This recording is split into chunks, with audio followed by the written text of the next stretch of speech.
आज हम लोग अध्ययन करेंगे ज्योग्राफी का एक बहुत ही खास चैप्टर है जिसका नाम है हमारा सौरमंडल आवर सोलर सिस्टम। तो ये जो सोलर सिस्टम होता है तो इसके बारे में जो भी बेसिक बातें होगी बस उसी चीज़ का अभी हम बात करेंगे। जो सबसे इसमें बेसिक बात है उस चीज़ पर हम इसमें ध्यान देंगे। तो चलिए अब हम लोग देखते हैं कि ये सौरमंडल है, सोलर सिस्टम है, ये आखिर क्या है, इसके बारे में हम लोग कौन चीज़ के बारे में अध्ययन करते हैं। तो सबसे पहले सौरमंडल का परिभाषा हम लोग एक बार देख लेते हैं कि आखिर इसकी परिभाषा क्या कह रहा है। इसका जो परिभाषा है वो है कि आकाशगंगा में सूर्य और उसके चारों ओर चक्कर लगाने वाले ग्रह, उपग्रह, उल्काओं तथा क्षुद्र ग्रहों के समूह को सौरमंडल कहते हैं। तो इसमें देखिए कि अभी जैसे कि आकाशगंगा है, उसके बाद ग्रह है, उपग्रह है, उल्का है, क्षुद्र ग्रह है, तो सबका सब अभी जब बेसिक बात किया जाए तो सब जो है बेसिक रूप से नया बात है। तो नया बात जब है तो इस सौरमंडल के परिभाषा को अभी हम ढंग से नहीं समझ पाएंगे। आगे जब इसी वीडियो में आगे हम इन सब चीज़ को क्लियर जब करवाएंगे तब जाकर इस सौरमंडल का जो परिभाषा वो जो है बिल्कुल अच्छी तरीक़ा से हम लोग समझ पाएंगे। तो फिलहाल अभी हम लोग इसको रहने देते हैं सौरमंडल के परिभाषा को, और हम सब कुछ को पहले बेसिक तरीक़ा से जानते हैं तब इसका परिभाषा फिर से एक बार देख लेंगे। तो अब जो ये है हमारा सौरमंडल, जैसे कि एक हमारा परिवार होता है, उस परिवार में जो भी बुद्धिजीवी लोग होते हैं उसको घर का मुखिया बनाया जाता है, और साथ ही साथ उस परिवार में जो लोग होते हैं उसको उस परिवार का सदस्य कहा जाता है। तो उसी प्रकार से ये सौरमंडल भी है। सौरमंडल में भी एक सबसे बुद्धिजीवी जो है वो है सूर्य, और सूर्य जो बुद्धिजीवी है इसी को जो है इस सौरमंडल का मुखिया भी कहा गया है।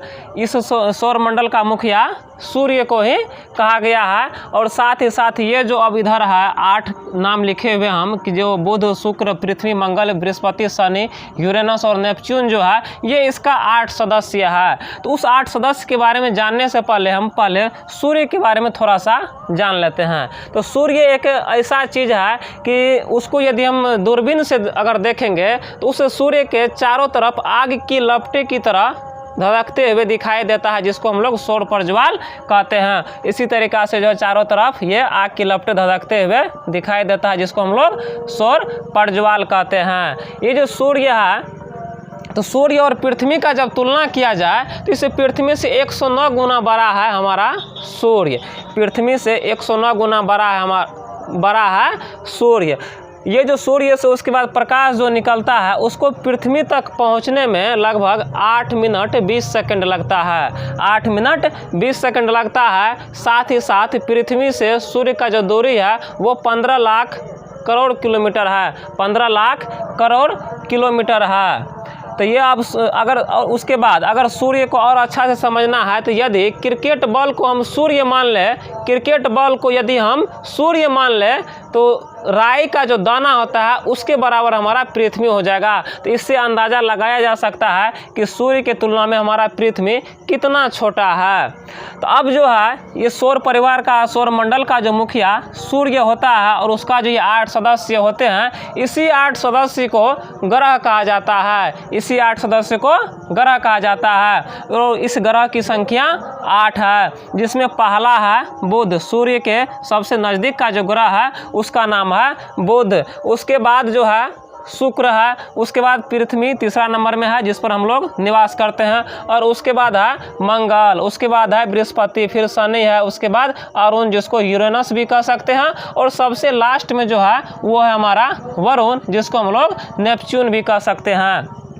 अगर इसमें दूरी के हिसाब से बात किया जाए तो सूर्य के सबसे नज़दीक का जो ग्रह है वो हो जाएगा बुध, और सबसे दूर का जो है वो हो जाएगा वरुण। और हमारा पृथ्वी का यदि स्थान पूछा जाए दूरी के हिसाब से तो वो हो जाएगा तीसरा नंबर में। पृथ्वी हो जाएगा तीसरा नंबर में। अब इसमें देखते हैं कि ये जो पृथ्वी है जिस पर हम लोग वास करते हैं, क्या अन्य ग्रहों पर भी इसी प्रकार से निवास करते हैं जीव जंतु?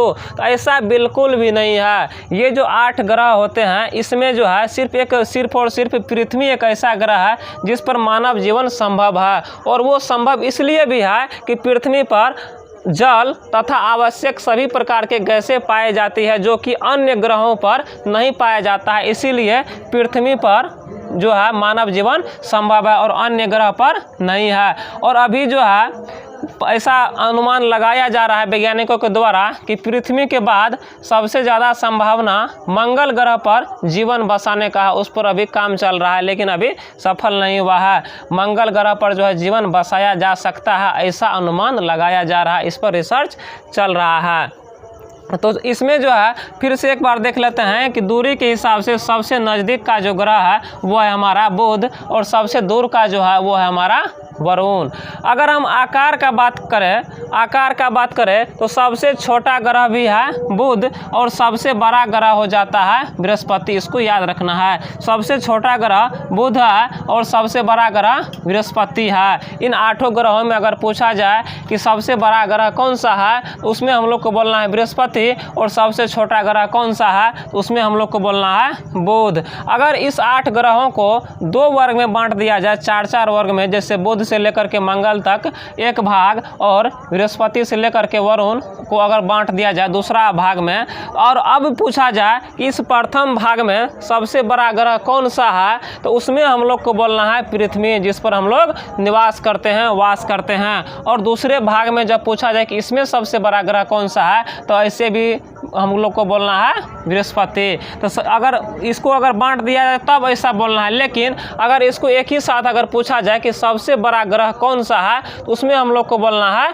बृहस्पति और सबसे छोटा पूछा जाए तो वो हो जाएगा हमारा बुध। अब इसके बाद क्या है कि मंगल ग्रह के बारे में भी थोड़ा हम लोग जान लेते हैं। मंगल ग्रह का दूसरा नाम लाल ग्रह है, मंगल ग्रह को ही लाल ग्रह भी कहा जाता है। अब क्या है कि पृथ्वी जिस पर हम लोग वास करते हैं इसके बारे में थोड़ा सा जानकारी हम लोग प्राप्त करते हैं कि जो पृथ्वी है अंतरिक्ष से देखने पर ये नीला दिखाई देता है। कैसा दिखाई देता है? नीला दिखाई देता है। और नीला दिखने का एकमात्र कारण है कि इस पृथ्वी पर जल का अधिकता, जल काफ़ी मात्रा में पाया जाता है पृथ्वी पर, इसी वजह से अंतरिक्ष से देखने पर पृथ्वी नीला दिखाई देता है। इसको हम लोग नीला ग्रह भी कहते हैं। अगर बात किया जाए कि पृथ्वी पर कितना प्रतिशत भूभाग पर जल है और कितना पर स्थल, तो याद रखिए कि 71% भूभाग पर जल है तथा 29% भूभाग पर स्थल है। तो लगभग 3 भाग पर जल ही जल है, जिसके कारण हमारा पृथ्वी नीला दिखाई देता है अंतरिक्ष से देखने पर, और इसको हम लोग नीला ग्रह भी कह सकते हैं। तो इसके बारे में और हम लोग जो जानकारी है वो अब हम लोग आगे जानते हैं। अब एक और बात सबसे पहले हम लोग जान लेते हैं कि ये जो ग्रह होते हैं जो सूर्य के बगल में होते हैं क्रम से, वो सूर्य के चारों तरफ चक्कर लगाते रहते हैं। प्रत्येक ग्रह सूर्य के चारों तरफ ग्रह जो होते हैं वो चक्कर लगाते रहते हैं। उसका एक निश्चित कक्षा बना हुआ होता है कि तुमको जो है इसी होके घूमना है, तुमको फिर इसी होके घूमना है। सब 8 ग्रहों का एक निश्चित कक्षा बना हुआ है और वो ग्रह जो है अपने अपने कक्षा में हमेशा गतिमान रहते हैं। हमारा जो पृथ्वी है, हमारा पृथ्वी भी हमेशा गतिमान रहता है। सूर्य के चारों तरफ जो है ये हमेशा चक्कर लगाते रहते हैं। तो अब चलिए इसमें देखते हैं कुछ खास पॉइंट्स है कि पहला पॉइंट्स है कि सौर मंडल में सूर्य और सभी खगोलीय पिंड गुरुत्वाकर्षण बल के कारण एक दूसरे से सटे होते हैं, बंधे होते हैं। जो भी खगोलीय पिंड या ग्रह होते हैं वो एक दूसरे से जो एक निश्चित दूरी जो बना करके रखते हैं, एक दूसरे से जो टकराते नहीं है, उसका एकमात्र वजह है वो गुरुत्वाकर्षण बल के कारण एक दूसरे से एक क्रम पे रहते हैं। अब उसके बाद है कि जो ग्रह होते हैं ना उसकी संख्या 8 होती है। कितनी होती है?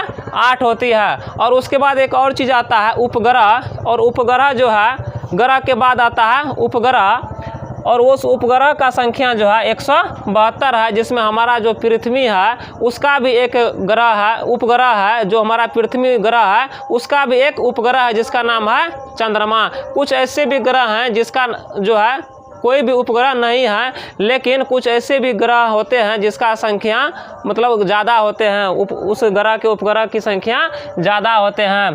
टोटल उपग्रह का अगर बात किया जाए तो वो 172 होता है। सौर परिवार का मुखिया सूर्य होता है, सौर परिवार का मुखिया सूर्य होता है। सौर परिवार में सूर्य सबसे बड़ा तथा प्रमुख सदस्य होता है। ये सब बात याद रखना हम लोग को। उसके बाद है कि सौर परिवार का सभी सदस्य सूर्य के प्रकाश से ही प्रकाशित होती है। इसका मतलब ये हुआ कि जो भी 8 ग्रह होते हैं उन पर जो प्रकाश फैला हुआ रहता है वो जो है किसी भी ग्रह के पास अपना प्रकाश नहीं होता है, उसमें जो है सूर्य जो मुखिया है उसी का प्रकाश प्रत्येक ग्रह पर फैला हुआ रहता है। पृथ्वी पर जो है, पृथ्वी पर भी जो ये प्रकाश होते हैं वो सूर्य से आते हैं, तथा इसी तरीके से अन्य ग्रह पर भी जब प्रकाश जाते हैं तो वहाँ जो है सूर्य के प्रकाश से ही वो सारा ग्रह प्रकाशित होते हैं, किसी भी ग्रह का अपना प्रकाश नहीं होता है। अब एक और ख़ास बात इसमें यह है कि प्लूटो जो है, प्लूटो भी एक ग्रह ही था जिसको 2006 में ग्रह की संज्ञा से हटा दिया गया, उसको अब क्षुद्र ग्रह में रख दिया गया। क्षुद्र ग्रह क्या है ये हम लोग आगे जानेंगे। प्लूटो को 2006 तक ग्रह की श्रेणी में रखा गया था, लेकिन अब उसको हटा दिया गया है। उसके बाद अब एक और बात हम लोग को याद रखना है और इस पर ध्यान भी देना है, ये जो सूर्य है ना, तो सूर्य तो हमको दिखाई देता है, लेकिन अंतरिक्ष में जो है हम लोग को आसमान में बहुत सारा तारा दिखाई देता है। तो क्या वो तारा जो है वास्तविक में उतना ही छोटा है जितना दिखाई हमें देता है? ऐसा बिल्कुल भी नहीं है, बल्कि हमको तो ये जानना है ये जो सूर्य है ना हमारे, उससे कई तारा ऐसे होते हैं जो उससे भी बड़े होते हैं। और एक खास बात, सूर्य भी एक प्रकार का तारा ही है, सूर्य भी एक प्रकार का तारा ही है, बस वो पृथ्वी से थोड़ा नज़दीक है, इसीलिए उसका प्रकाश यहाँ तक आता है और उसको जो हम लोग थोड़ा बड़ा आकार में देख पाते हैं। बाकी जितने भी तारा होते हैं वो सूर्य से काफ़ी दूरी पर होते हैं, जिसकी वजह से उसको हम छोटा रूप में देखते हैं और उसको जो हम ठीक से देख भी नहीं पाते हैं, इसीलिए वो हमको टिमटिमाते हुए भी नज़र आते रहते हैं।